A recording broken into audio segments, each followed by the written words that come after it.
Good day po!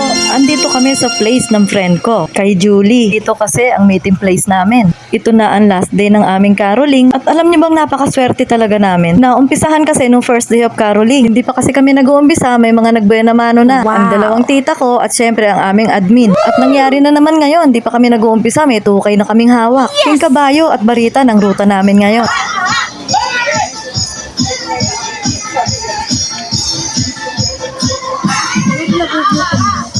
Nauho daw po.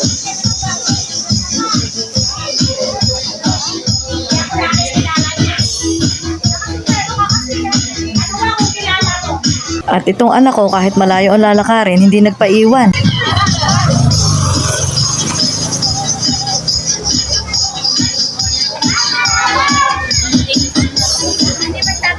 At as usual, inabot na kami ng gabi. Nagpahinga muna kami dito sa pamangkin ng admin namin. Malayo-layo din kasi itong nilalakad namin. At first time ko nalakad ang ganito kalayo. Pero dahil marami kami, masaya namang maglakad. Hindi din nagtagal at nag-umpisa na ulit kami mangaroling. At sa pangangaroling, hindi maiiwasan na may tumawad o hindi ka lalabasin. Okay lang naman po yun. Hindi naman nakakapagod magsayaw eh. Charot. Ito din ang hindi maiiwasan ang maglakad sa nakakatakot na lugar. Ito yung tulay na galing King Kabayo papuntang Baritan. At first time kong maglakad dito. Wala naman na daw multo ngayon. May Jollibee na kasi sa buwan. Charot. At kahit hold upper, matatakot sa amin dahil marami kami. At dito, umpisa na naman ang hataw.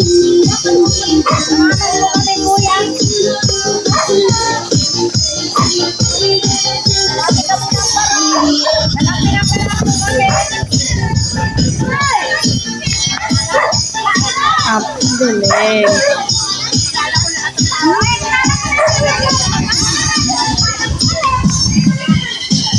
At nang natapos na kami sa King Kabayo at Baritan, dumiretso na kami dito sa hipag ko, ang may-ari ng Paula's Chicharon.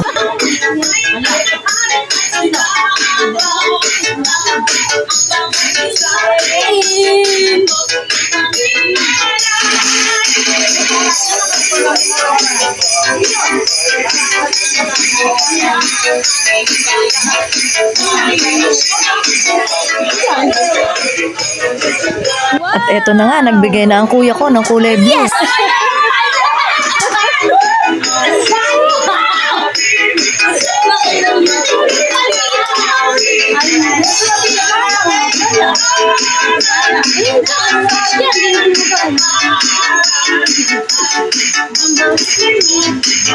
At ibinigay ko na sa aming admin.